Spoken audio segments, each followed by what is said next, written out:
Good morning, good afternoon, good evening, everyone. My name is Connor, and you are listening to another episode of Film Talks. This week, we got a full plate. We got the Val Kilmer documentary coming out on Amazon. It's going to be narrated by his son. And then we have some more drama around Marvel and Hollywood. We have some more people talking about how Marvel is ruining the movie business and all that. And so I'm going to summarize what everybody's saying and if they're right or wrong, well, from what I can tell. And then for what I'm watching, we're going to talk about Luca and Raya the Last Dragon. I'm going to try to put them together. So let's get into it.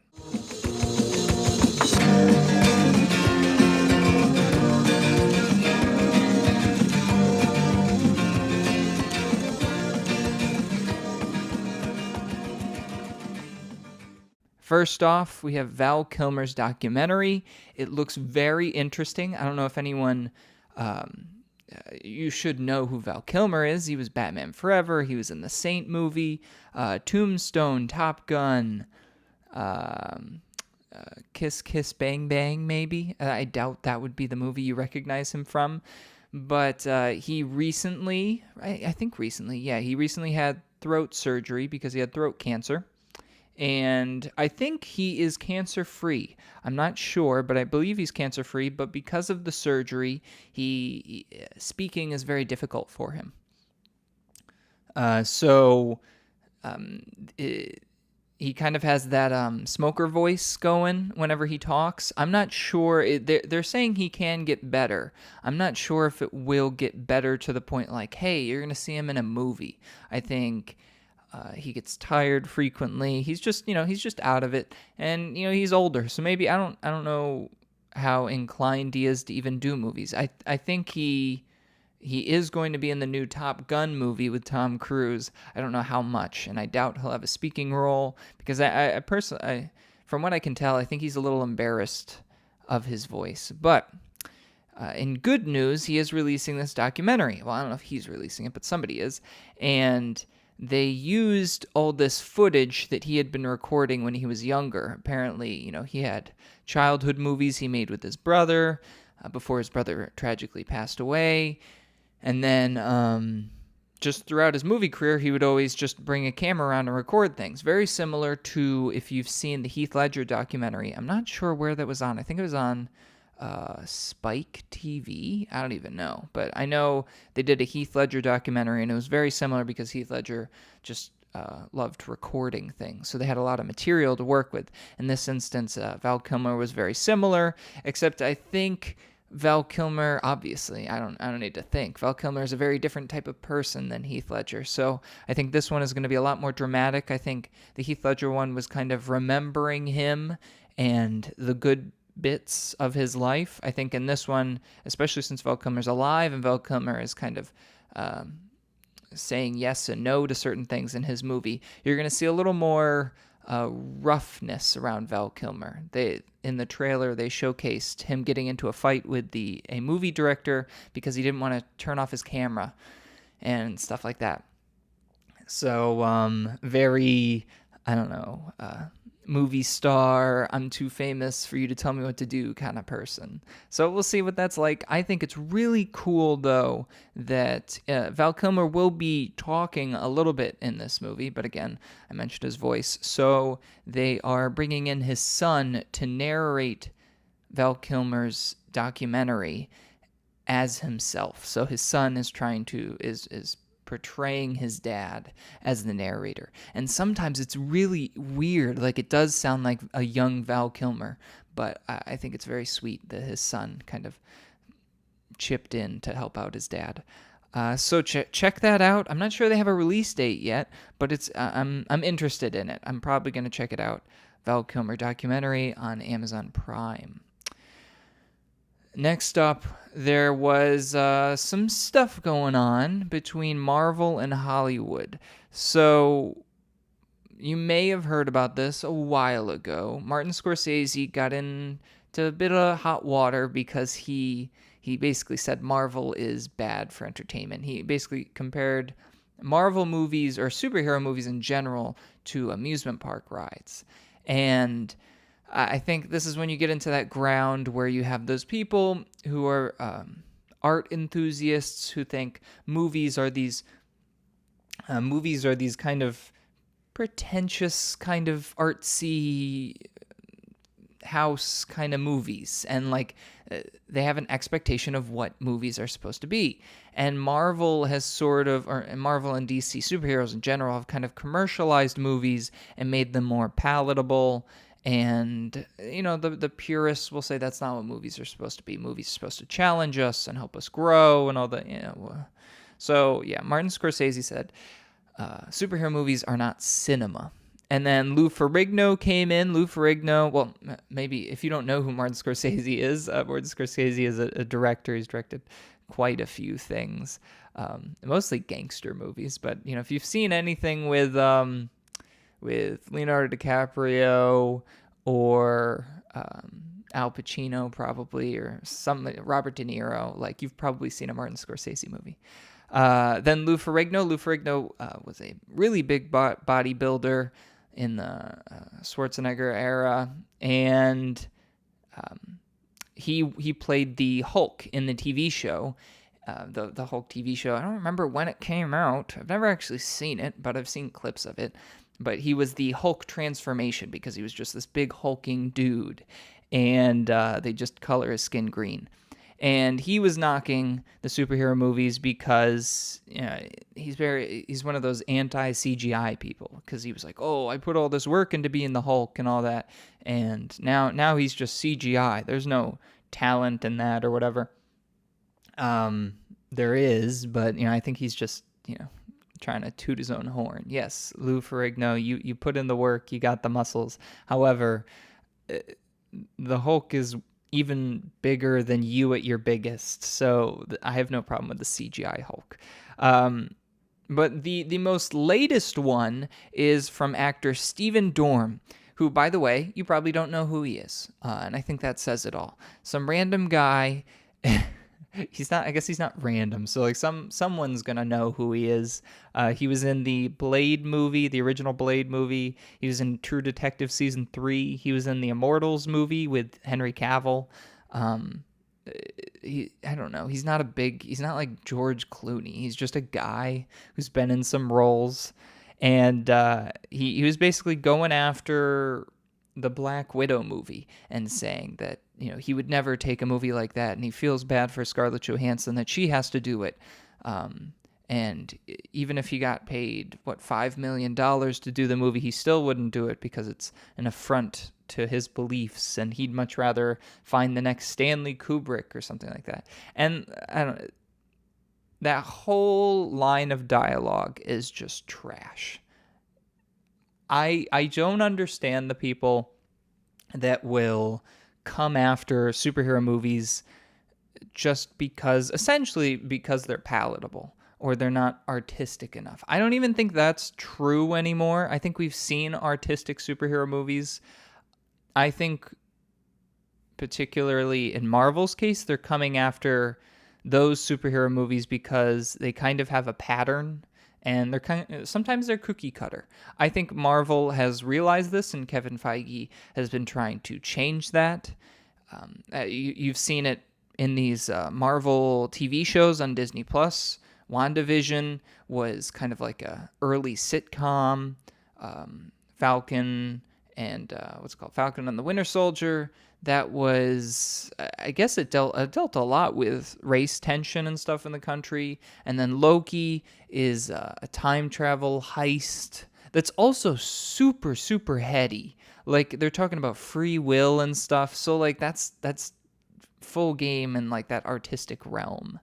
But the grand scheme of Marvel, like, their headline is they can get everyone to watch their movies. Like, I've met one person who's like, yeah, I haven't seen those movies and I have no desire to see them. And I mean, like, that's fine. They're movies. Like, I think what we've talked about a lot on this podcast is you are able to watch whatever you want, and everybody has their different tastes. But to say that the Marvel movies are not cinema simply because they don't challenge the viewer or I don't know, frame a shot in an artistic way is a little weird to me. Like, thinking about Marvel movies, I know I'm not gonna. I'm never gonna like sit here and try to defend Marvel and be like, yeah, they're super artistic. They're not. The scores are kind of boring sometimes. They have like one sound that everybody has recognized, and they didn't even like utilize it throughout the whole thing. Like the Avengers sound that is now famous basically because of the two latest Avenger movies. They kind of like used it in the first one, barely used it in the second one, and then they brought it back. Besides that, if I were to play you music from an Avengers movie, you probably wouldn't be able to tell me what movie it's from. So the music, the colors in these Marvel movies are kind of bland. I've watched plenty of videos about people talking about how the color of concrete, like that gray color, is basically prevalent in all the movies. Like there's no color in any of it. But then that's something that they've been changing, right? So Black Panther was very colorful. Thor was very colorful. So like that's something that I think Kevin Feige has noticed and is able to change. And then even with creative expression, early on, we had Edgar Wright come in. He was the one who he directed Hot Fuzz, Baby Driver, Shaun of the Dead, and he was supposed to direct the first Ant-Man, and it was like his baby, and he was talking about it for a really long time, and they brought him on, and then he left for creative differences. I think even that has sort of changed. They've kind of loosened the reins a little bit, saying, hey, here's the overall narrative we need to go with, but they're not trying to hold on to everything as hard as they used to. So they're kind of letting people come in and, put their flair on it, and I think it's for the best. So maybe you could say, I don't know. I think really what they're going for when they knock these movies is there's a lot of CGI and it's an action movie. I don't even know. Like, I don't know why you would come for these, besides success, really. Like, I guess you're just mad at it because it's making a lot of money. But I don't even think it's a certain kind of action movie. Like, action movies are never supposed to be artistic. I guess they can. Like, John Wick is semi-artistic compared to, like, Die Hard. But the weird thing about Marvel movies is the action isn't even the reason why you're going. You're going because you want to see the dialogue between the characters, and you want to see Iron Man be snappy towards Captain America and all that. You're not really in it to see Iron Man fly or shoot somebody with his plasma thingies on his hands. You're there for dialogue, which I think is super interesting, and I think would be helping the Hollywood industry, and that people are seeing movies not necessarily for action, but for characters, and you as a producer are able to be like, okay, so these are the kind of characters that resonate with people. Maybe we should make more movies with characters that are similar to that. I mean, you don't have to make them superheroes, but I don't know. Like, that's just me coming up with ideas. But I find it kind of pretentious that you have all these like film people coming in and being like, oh, this isn't real cinema. I would never do this or whatever. First off, you probably would, dude. Like Stephen Dorff, you'd probably accept the paycheck because everybody accepts the paycheck. If you're mad at it for CGI, okay. But like James Cameron is an artistic guy, I think most people would say, and he's like CGI masterman over there. Like all of his movies have CGI. Like there are artistic directors that use CGI. Not everyone's like Christopher Nolan going, hey, I'm not going to use CGI. Even Denis Villeneuve, this super artistic guy that we talked about with Blade Runner 2049, that had a ton of CGI, but that was considered art house. So you guys make up your own decisions. Let me know in the comments what you guys think. I don't have a huge problem with Marvel. I think it has its place. It's essentially a family area. Like people see it because it's an event, because it's a movie that everyone can watch and everyone can enjoy. And I think that we need those kinds of movies. Not every movie needs to be like that. I think, yes, cinema should challenge us and show us things we've never seen before. but to always have something to fall back on and just sort of watch and rewatch is fine. I love that stuff. So, um, so if you're a Marvel fan, if you're a DC fan, superhero fan, let me know what sort of movie you think has kind of shed that label of being boring or not cinema, quote unquote, and let me know. And then last up, we have what I've been watching. So I recently watched Luca and Raya the Last Dragon. Both movies not that new of a release. Like, yes, new within the year, but I'm a little late on it because I just didn't get around to watching them. And then me and Jasmine were just like, hey, I'm bored. Let's just watch it. Which, by the way, so both are on Disney Plus. So we tried the party watch function, and it's super great. We tried what's it called? Netflix Party, I think it's called, a while ago. And because it was like a different app that you needed to attach to the Netflix app, it was kind of bulky and not very user friendly. Because they've integrated it into Disney Plus, it's perfect. And me and Jasmine were able to get onto it real easy and watch it, and it was connected, so we were both watching the same thing at the same time. So if I paused it, it would be paused on hers, and it was fun. So try that out if you've never used that function. But the first one we watched was Luca, and I'm not sure if I liked it. Jasmine cried. I don't think it resonated with me that much. I think the first thing that was kind of weird for me when watching both of these was the animation quality was a little strange to me. Luca at least had a style of animation, whereas Raya, I felt, was kind of going in the same kind of animation route as Frozen and Tangled, which I really wish Disney would just drop that form, like that kind of style to it with like the big eyes and the round faces and stuff. Like, just go to a new kind of anime, like a style, like spiff it up a little bit. But both of them I felt like were really lacking compared to other animated movies, particularly from Pixar. So we saw Finding Nemo, we saw especially Toy Story 4. Toy Story 4, animation-wise, was brilliant. Like, they animated dust particles everywhere. Like, it looked photoreal. And the reason why I'm not going after Luca that much is I think Luca was very stylized in a certain way, and it was kind of a new, fresh kind of style. Whereas Raya was a style, but I don't think it was unique enough that it couldn't implement the technology they used with Toy Story 4 to kind of spiff it up and make it look like real, like 4K brilliance. So I wasn't really wowed with that kind of stuff. But before I get carried away, let me get into my questions to really break down my feelings on these movies. So first off, was the storyline bloated or rushed in either of these two movies? Luca, no. I did not feel like it was rushed or bloated. I felt like it was perfectly paced. It was a short, fun little movie.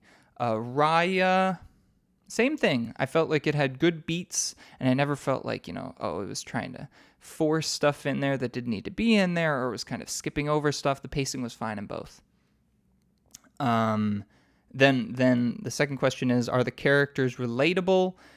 Luca, are the characters relatable? Yes. I think Pixar, they're always good at that. They know how to make characters that people are able to get in touch with.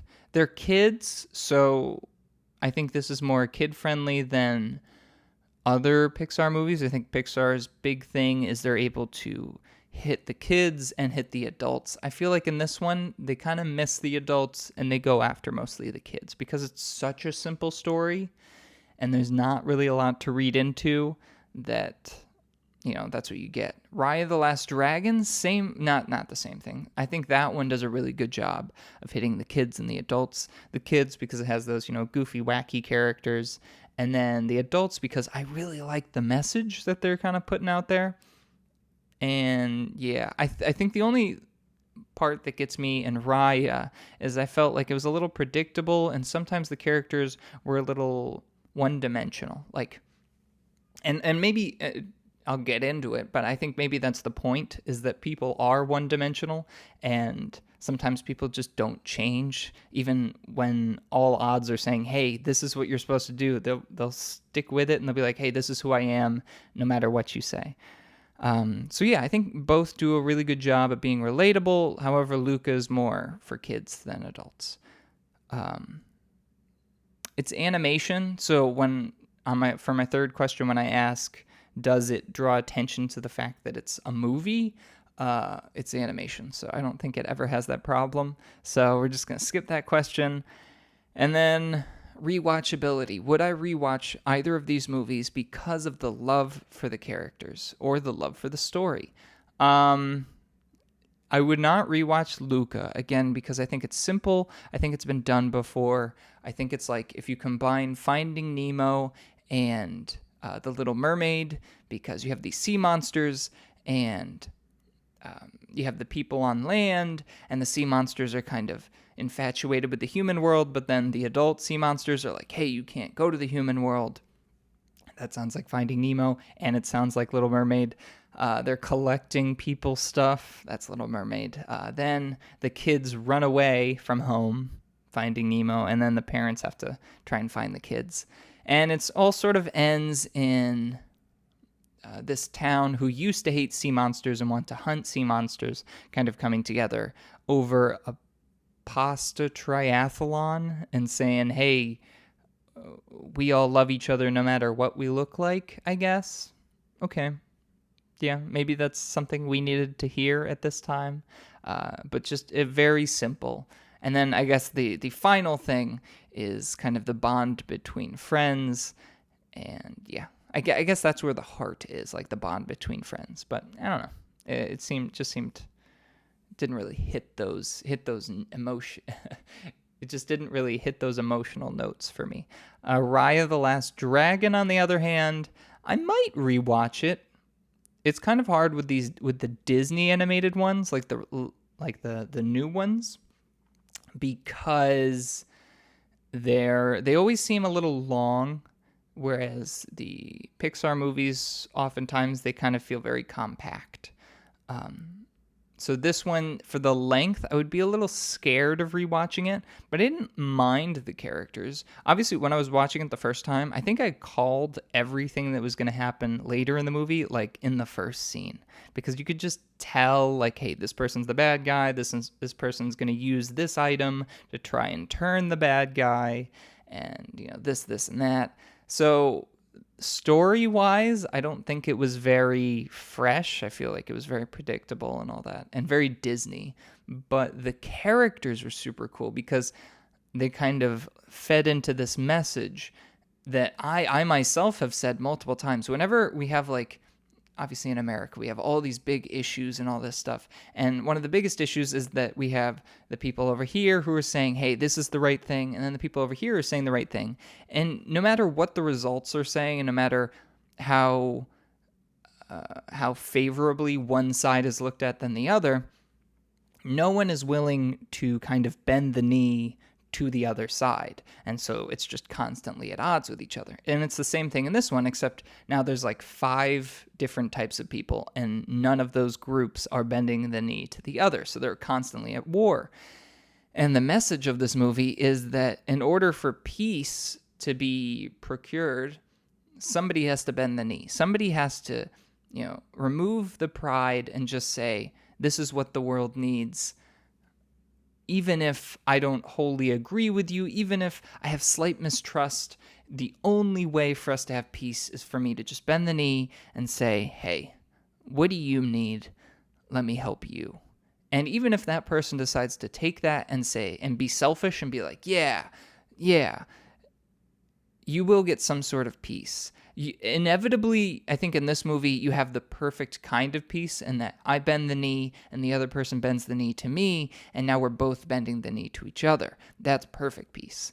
But I think, which maybe isn't that realistic, but the thing that I like about this one is that typically in movies, I feel like too often when they broker peace, there's some weird thing that happens that isn't very realistic. Like some event happens where they both just have to unite and like the problem is gone. In this one, they're no matter how big the problem is, they have like these demons that are turning people to stone and all that. No matter how scary the problem is, they didn't have to bend the knee. They chose to because they felt that was the right thing to do. And that's the mindset you need when you bend the knee. If you don't, then it's meaningless and the trust isn't really there. So in the moment, yes, you'll get that peace, but long term, it won't stay solid because the foundation isn't there. And that's a super, super deep concept to put into a kid's movie, family movie, I guess. So I love the message in this one. The characters are fine. I thought they did a really good job at targeting a specific type of people, but also making it palatable and easy to understand for everyone else. Like, again, I'm not Southeastern, I'm not a woman, but I still liked the character of Raya. She was fun. I loved her little animal tut or whatever they called them, like the armadillo guy, which Disney loves doing these animal sidekicks that don't talk but also talk like with their eyes, and they're really good at that. I love the rest of the crew.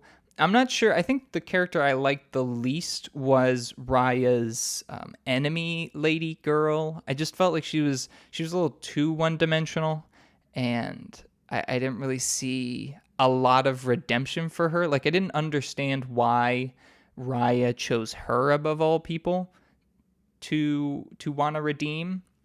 Like, I guess I understand that the other girl like hurt Raya, so like that was the person because of their relationship. That was the person that she targeted.